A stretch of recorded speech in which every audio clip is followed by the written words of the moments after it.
Déjà, moi personnellement, mais après je sais pas, j'espère que je vais pas m'attirer les foudres. Déjà, je pense même que l'assaut du Hamas n'est pas antisémite. Bon les gars, aujourd'hui c'est Manuel Bombs sur France Info. Les gars, moi je regarde France Info juste pour voir Paul Larue-Turou comme ça sur la table. À chaque fois que je le vois, il est comme ça. Bonjour Manuel, bon pas. Je crois que je regarde juste pour ça en vrai. Bonjour. Merci d'être avec nous sur France Info. Bonjour Paul. Bonjour Agathe. On va revenir. Là il est droit en fait, c'est quand il se met... C'est quand il va commencer à parler en fait. Sur l'attentat antisémite de Sydney, sur la colère des agriculteurs. Ministre chargé de la lutte contre les discriminations, Aurore Berger, elle était à votre place hier sur France Info.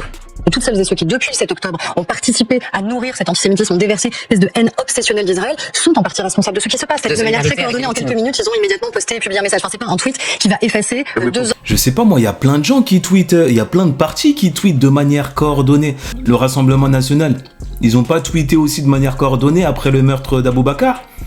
Enfin, je sais pas. Il n'y a pas un Français juif aujourd'hui qui n'a pas peur de la menace que représente la France insoumise. Alors ça, c'est archi faux de ouf.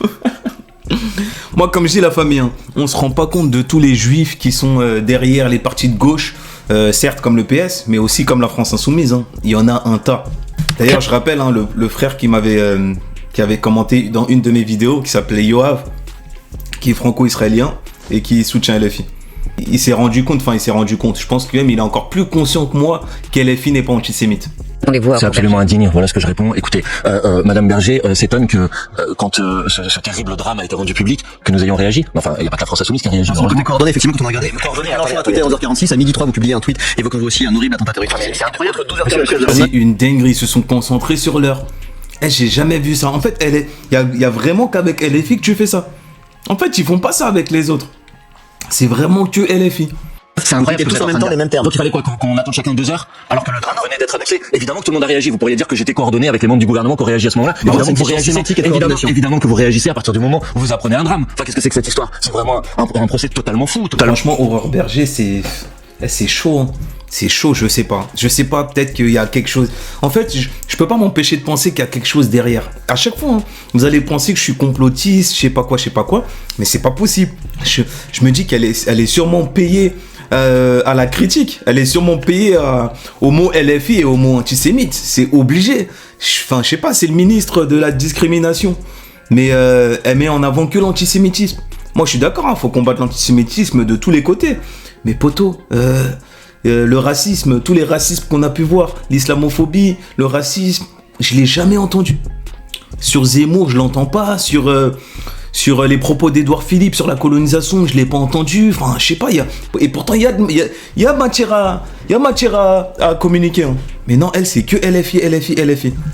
Indigne. Il y a un drame, vous réagissez pour dire votre émotion. Et après, elle s'étonne qu'on pense des choses derrière. Elle et Benaïm qui dit vous pensez qu'il y a des gens derrière qui pensent que c'était par rapport à la femme, la Blanche Gardin. Et wesh, faut pas être naïf. Et votre indignation, évidemment. Et maintenant, on vous reproche de réagir ou de réagir. Il faudrait, je sais pas, laisser 3 heures entre chaque tweet pour donner l'impression. Enfin, qu'est-ce que c'est que cette histoire? C'est absolument indigne. Peut-être que les insoumis ont perdu en crédibilité. Non, mais ça, c'est que dans les médias que les insoumis ont perdu en crédibilité. Après, il faut qu'on soit clair. En fait, moi, je kifferais faire une vidéo où on discute de tout ce qu'on reproche à LFI par rapport à l'antisémitisme. Parce qu'en vrai, j'aimerais bien savoir pourquoi il y a une telle accusation, pourquoi il y a une telle frappe qui est menée sur eux. Et je pense qu'il y a à débattre, hein, parce que moi je pense qu'il y a énormément d'erreurs qu'ils ont fait, la France insoumise, sur plein de choses, notamment l'affiche. L'affiche, ça c'est une erreur de ouf.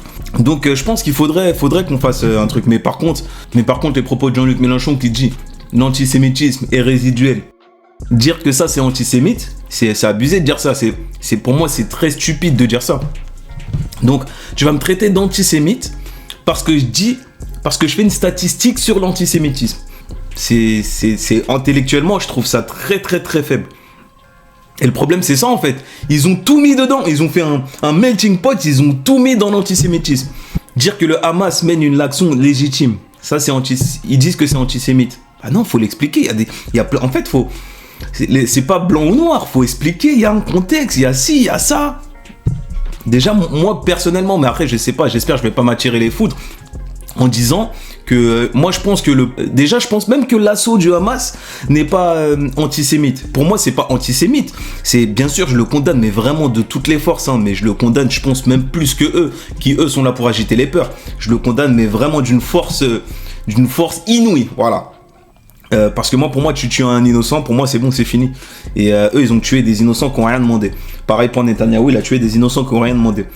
Mais on devrait se poser la question de ce que fait le Hamas, enfin de ce qu'a fait le Hamas, parce que on dit que c'est antisémite, mais moi pour moi c'est pas antisémite, pour moi c'est anti-Israël. C'est en gros c'est bien dans le cadre de l'occupation hein, qu'ils sont venus, ils ont mené, parce qu'en fait ils sont venus dans le cadre de l'occupation. Donc en fait c'est anti-gouvernement israélien, anti-Israël. J'arrive pas, je vous cache pas que j'arrive pas à y voir l'antisémitisme dans ça.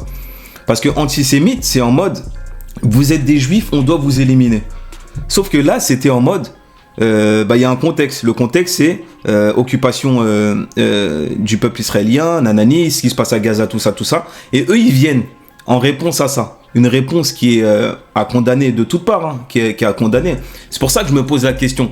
Est-ce que c'est pas une manipulation des médias de dire ouais le pogrom antisémite et ensuite et ainsi de suite d'agiter le mot antisémite. Non, Mais peut-être. bon, c'était interdit de se poser la question parce que il fallait être dans l'émotion. Et ce qui a fait qu'au final on s'est jamais posé la question. Et celui qui disait que le Hamas mène une action de résistance, comme Daniel Bono, justement, il était vilipendé, il était condamné. Et aujourd'hui, dire le Hamas mène une action de résistance, attention, je répète la famille, moi le Hamas, comptez pas sur moi pour défendre le Hamas. Hein. Moi, j'essaie juste d'expliquer les choses avec objectivité, c'est tout. Par exemple, quand Jean-Luc Mélenchon avait déclaré que l'antisémitisme restait résiduel en France. Et d'ailleurs, un petit aparté, mais je pense un peu la même chose de Jean-Marie Le Pen. On a passé notre temps à diaboliser Jean-Marie Le Pen. Mais quand pour moi, des gens comme Dieudonné, ou comme, je sais pas moi, Berkane, ou comme d'autres, des intellectuels, quand je les entends sur Jean-Marie Le Pen, je me pose la question, je me dis, putain, moi le Jean-Marie Le Pen que je connais, c'est le Jean-Marie Le Pen qu'on a diabolisé, ouais, c'est Jean-Marie Le Pen, c'est le antisémite, nanani, ça, il est contre les Noirs, il est contre les Arabes, il veut de personne. Et ça me pousse à aller me poser la question. Donc, c'est vrai qu'il faudrait que j'aille mener le travail de... En fait, je me pose juste des questions. Madame, est-ce qu'aujourd'hui vous regrettez ce type de propos ? C'est vraiment... Franchement, je vous le dis sincèrement, je sais pas pourquoi, sur un drame qui a lieu à 15 000 km d'ici, qui est un drame absolu, qui je pense a choqué, a stupéfait tout le monde, pourquoi en plus vous avez des gens comme Madame Berger, ministre, qui viennent chercher à faire des polémiques, mais de manière absolument abjecte en fait. Donc non, excusez-moi, ne cherchez pas, il y a aucune sincérité dans l'indignation de Madame Berger, il y a juste une instrumentalisation absolument indigne de cet attentat pour essayer d'en faire de la politique politicienne à l'échelle nationale. Parce que vous avez tardé à qualifier l'attentat du 7 octobre. Alors Voilà, le 7 octobre. Et je suis sûr, hein, si on remonte sur X, on verra qu'ils l'ont tous condamné, et compagnie. Moi, comme j'ai dit, hein, j'aimerais bien voir tout ce qu'on reproche. Il y a le terme de David Guiraud qui est Dragon Céleste. Et en fait, il y a plein de trucs. Et qui sait, hein, ça se trouve, LFI aussi, parce qu'LFI aussi doivent se remettre en question. Ça se trouve, ils ont heurté plein de juifs aussi, tu vois. Mais je parle de heurter dans le vrai, hein, je parle pas de heurter Godlanen ou heurter je sais pas qui, parce que eux ils sont pas vraiment heurtés, c'est pas vrai. Moi je parle des vrais juifs. Ça se trouve il y a des vrais juifs qui ont été heurtés par les propos de LFI. Et faudrait lister tous les trucs. Faudrait que je fasse un travail de recherche sur ça, un travail de fond sur ça. Là je pense à quoi encore ? Il y a quoi encore comme propos de LFI Je crois qu'il y a l'Intifada, mais l'Intifada, c'est même pas eux, c'est Elias Imzalem. Mais Elias Imzalem, comme il est avec Ercilia Soudel, les gens, ils ont fait un lien, nanani. C'est marrant, parce qu'avec LFI, on fait grave des liens. Et on oublie, ou alors on ne rappelle pas assez, que Amédi Koulibaly s'est fait fournir en armes par un militant RN. Il y a ça. Nicolas Sarkozy, qui est LR, qui a traité avec un terroriste libyen. Ça fait 2. Et il y a le truc de Lafarge. Allez vous renseigner, je sais pas c'est quoi dans le détail, mais il y a le dossier Lafarge. Ça fait 3 grosses affaires qui sont liées à l'extrême droite ou à la droite. Mais bon, non, c'est LFI le plus grand danger en France. Va comprendre l'équation. hier, j'ai entendu Madame Berger dire absolument n'importe. Mais oui, je disais, aussi c'est bien de balayer devant sa porte. Moi je dis s'il y a un truc à faire, peut-être, hein, sûrement, peut-être que dans les électeurs de LFI, il y a des antisémites peut-être. Je sais pas. De toute façon, comme je sais plus qui a dit, il y a des antisémites partout. Et ça, faut le combattre. C'est ça qu'il faut combattre. Mais chercher à dire que tout un parti est antisémite, continuer ce travail de diabolisation, on sait que ça n'a que pour rôle de faire baisser LFI aux élections. Est-ce que ça va marcher? Bah, je sais pas, hein. Continuez en tout cas, continuez. Vous êtes sûrement sur la bonne voie. Et c'est à LFI en fait d'esquiver les haies. C'est à LFI d'esquiver. Hein. Et de ne pas tomber dans les pièges bêtes qu'on leur tend, comme ils ont pu tomber dans plein de cas. N'importe quoi, dire que la France Insoumise n'avait pas condamné les attentats du 7 octobre, alors qu'évidemment qu'on l'avait. Mais on n'a pas tardé. Enfin, tout ça est une réécriture de l'histoire. Quant à Madame Berger. Il y a eu un problème de qualification des faits. Non, il y a eu aucun problème. Je veux dire, la Cour pénale internationale, encore, il y a quelques jours, Amnesty International aussi parle de crimes de guerre ou de crimes contre l'humanité à propos des attaques du 7 octobre. Et c'est exactement les mots et la terminologie qu'on a employés à l'époque. Donc, franchement, s'il vous plaît, à un moment, j'aimerais bien. C'est pour ça, en fait, intellectuellement, on devrait se poser la question. Mais le problème, c'est quand tu te poses la question. Et moi, j'espère que j'ai heurté aucun juif en disant ça. Hein. En disant que je me pose la question si c'est vraiment antisémite. J'espère que j'ai heurté aucun juif. Et si j'en ai heurté, je m'en excuse. Dites-le moi dans les commentaires. Et je ferai mes excuses direct. Il n'y a pas de souci. C'est juste que je me pose la question sincèrement, premier degré. Et j'ai pas attendu LFI pour me poser la question, les gars.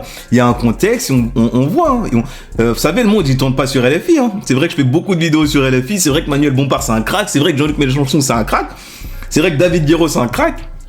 Mais le monde, il tourne pas autour des LFI, on se renseigne, il y a des vidéos qui nous viennent. Et comme j'ai dit, il y a un contexte. Donc dire que c'est un pogrom antisémite, pour moi, c'est un raccourci. Peut-être que j'ai tort, et sûrement. Et dans ce cas-là, je compte sur vous pour me le dire. Mais comme je dis, le problème, c'est que si tu dis ça, t'es niqué politiquement. Donc tu m'étonnes que les gens ont peur de le dire. T'as des mecs comme Michel Onfray qui sont des intellectuels qui même eux vont pas le dire. Et t'as plein d'intellectuels aussi de gauche qui vont pas le dire, qui vont faire directement, qui vont dire directement antisémite, parce qu'en vrai de vrai, c'est comme si on te braquait un truc sur la tempe. Tu sais, quand tu venais en interview, les jours qu'on suivi après le 7 octobre, c'est vraiment comme si on te braquait un gun. Les journalistes, ils étaient à fond. Alors vous, antisémite ou pas antisémite? Antisémite ou pas antisémite? Antisémite ou pas antisémite? C'est ça qui a fait c'est pour ça que la vidéo de Malik Bentala, c'est pour ça que ça a eu autant de succès, parce que ça décrivait tellement la réalité de ce qui se passait. Le Hamas, est-ce que vous condamnez le Hamas? Déjà, la constitution de condamner le Hamas, tout le monde devrait le condamner sans ambiguïté. C'est pour ça que je dis, en fait, il y a deux types d'antisémites. Il faudrait que je fasse une vidéo aussi sur ça, l'antisémitisme. Déjà, moi, je vous conseille la vidéo de Sumboy. Alors, Seumboy, Histoire crépue. La chaîne, c'est Histoire crépue. Il vous raconte hyper bien ce qu'est l'antisémite. La naissance, les origines et compagnie. Et on se rend compte qu'il y a un antisémitisme primaire. L'antisémitisme primaire, c'est vraiment le fait d'être vraiment contre la religion juive. Tu vois, à l'époque, l'Europe de l'époque pensait que c'était une religion déicide parce qu'ils ont tué Jésus. Et en gros, c'était vraiment des gens, c'était vraiment des méchants, c'était vraiment le diable, c'était vraiment à tel point qu'ils étaient écartés de la société, ils vivaient à part et tout et tout. Tu vois, ça c'est vraiment l'antisémitisme primaire, tu vois, c'est vraiment contre les pratiques de ta religion, vraiment contre tout ce que tu peux faire. D'ailleurs, et permettez-moi de faire un parallèle avec l'islamophobie d'aujourd'hui, parce qu'en vrai les gens qui aiment pas l'islam aujourd'hui, ils aiment pas l'islam par rapport aux pratiques de nos religions. Donc c'est un petit parallèle, mais bon bref, je reviens sur l'antisémitisme. Donc il y a l'antisémitisme primaire et il y a aussi le deuxième antisémitisme que j'appelle l'antisémitisme secondaire ou d'ignorance. C'est l'antisémitisme, tu sais, tu vas dire en mode tu vas dire sale juif. Tu vois ce sale juif là, de la même manière que tu vas dire sale noir. Ou tu sais, avant on va dire il y a la guerre entre les Allemands et les Anglais, et ben les Anglais ils vont traiter les Allemands de nazis et les Allemands ils vont traiter les Anglais de roast beef. Tu sais, plein de mots, ou bien par exemple si tu fais la guerre avec les Chinois, tu vas dire les Shintok. Ça c'est du racisme, hein. C'est du racisme. Et ben de la même manière avec les feuges, j'imagine que les gens du Hamas, ils portent pas les feuges dans leur cœur. Donc forcément, ça va s'accompagner d'insultes. Et c'est ça que j'appelle l'antisémitisme secondaire ou je sais pas quoi. Après attention, ça atténue pas le fait que ce soit de l'antisémitisme. Mais c'est là où je dis qu'on peut se poser la question. Ils viennent pour quelles raisons? Pour quelles raisons ils sont venus massacrer toutes ces personnes-là? Pour quelles raisons ils viennent? Est-ce qu'ils viennent parce qu'ils se sont dit les juifs c'est une religion déicide, ils peuvent pas exister nanani? Ou est-ce qu'ils viennent dans le contexte territorial de ce qui se passe actuellement à Gaza et compagnie? Voilà, une fois qu'on a dit ça, Ça justifie absolument pas, les gars. Faites-moi pas dire ce que j'ai pas dit, ça justifiera jamais. Je condamne encore une fois de plus. Tu sais, même moi là, je suis en mode j'ai peur. C'est une dinguerie. En fait, même quand t'as beau faire une vidéo dans ta chambre, mais t'as peur des répercussions que tu peux avoir. Genre ta chaîne, elle peut sauter, des trucs comme ça. Alors que toi, t'as dit ce que tu pensais dans la pédagogie et même pas dans la haine, hein, même pas dans la volonté de diviser. Mais bon, voilà ce que je pense. Sorte la question de la lutte contre le racisme, contre l'antisémitisme, des enjeux politiciens, et qu'on s'attaque sérieusement à cette question. Vous pensez toujours que les actes antisémites sont résiduels? Mais monsieur, s'il vous plaît. Tu vois? Déjà, je l'aime trop ce mec. Je trouve que c'est une manière de faire du journalisme de ouf en fait.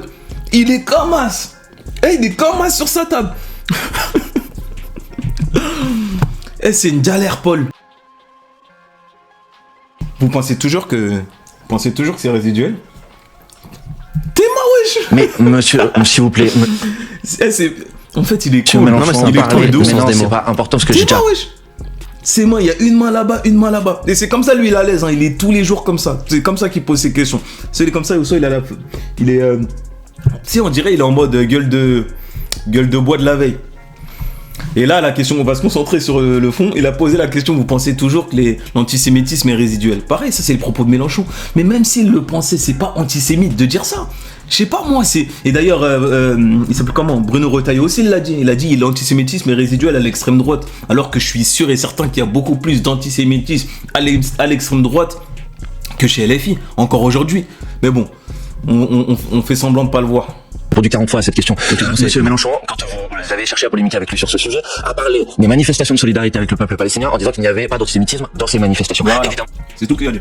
Pas du problème de l'antisémitisme en France, qui évidemment a augmenté de manière significative ces derniers mois et contre lesquels il faut lutter de manière résolue et de manière déterminée. Or, que dit aujourd'hui une instance comme la Commission nationale consultative des droits de l'homme, par exemple? Elle dit que la lutte contre le racisme et contre l'antisémitisme en France souffre d'une absence de pilotage politique et de détermination politique. Voilà. Ça, c'est concret, par exemple, vous voyez. Et Madame Berger, qui est au gouvernement, elle devrait plutôt répondre à cette question-là, de sa propre responsabilité, de la responsabilité de son gouvernement, dans cette absence de détermination politique, plutôt que d'aller chercher à polémiquer sur un drame. Mais les gars, c'est une dinguerie. J'arrive pas à le croire. En fait, Madame Berger, c'est le ministre de la discrimination. En fait, c'est elle qui devrait gérer. Et d'ailleurs, c'est pas le ministre de l'antisémitisme, hein, c'est le ministre de la discrimination.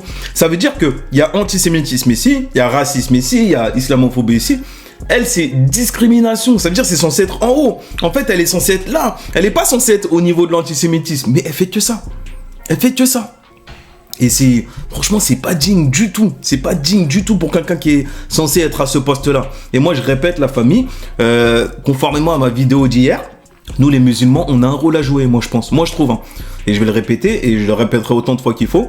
Nous, les musulmans, on a un rôle à jouer dans ce qui s'est passé à Sydney. Nous, on est censé prôner une solidarité. Je sais que ça se fait déjà. Hein. Je sais que ça se fait déjà à travers certaines mosquées, à travers le discours interreligieux. On est censé prôner un discours en mode fraternité avec les juifs, parce que c'est la communauté juive qui a été touchée par quelqu'un qui se revendique au nom de l'islam. Nous, pour contrer ça, le meilleur moyen de contrer ça, venez les frères. Venez les juifs, on est ensemble, on fait un cordon comme au Canada, cordon, venez les frères, vous êtes avec vous, ils n'arriveront pas à nous diviser, ils n'auront pas notre haine. Et on est plus fort que ça, on est ensemble, c'est pas ça l'islam. On est censé être dans celle-là normalement. Si ce message il parvient ne serait-ce qu'à une personne, c'est bon, moi je suis comblé. Mais normalement on est censé être, on devrait faire ça. Après les gens vont me parler quand je vais dire ça, les gens vont me dire mais tu sais pas toi ce qui se passe au Palestine. Comment tu veux qu'on aille le truc des juifs alors qu'en Palestine ça n'a aucun rapport mon ref. Ça n'a aucun rapport frère, s'il te plaît. Au-delà du fait que c'est ce qu'on est censé faire en tant que musulman, en tant qu'être humain, en tant qu'humaniste. Eh ben ça va rendre inutile tous les propos de ceux qui veulent nous diviser, c'est-à-dire les extrémistes religieux de toute religion et les politiques qui mènent à diviser. Donc là, je fais référence à Zemmour, à Wauquiez, à Retailleau, à tous les agents de division, tous ceux qui veulent diviser. Il y a une longue liste, je peux pas tout dire. Dedans, je mets Aurore Berger, parce que comme je disais hier, je suis sûr que cet attentat. À qui profite cet attentat? C'est un acte de division, donc à qui profite-t-il? Il profite aux personnes que je viens de citer, les agents de division et les terroristes. Ça profite qu'à eux, ça profite à personne d'autre. Je trouve ça mais abject et indigne ce que fait Madame Berger en tant que ministre du gouvernement. Elle est pas digne de la fonction qui est la sienne. Ça c'est clair et ça on est tous d'accord. De droite à gauche, elle est pas digne de sa fonction. Manuel Bompard, dans un instant, on va parler de la colère. Ok la famille, it's good hein.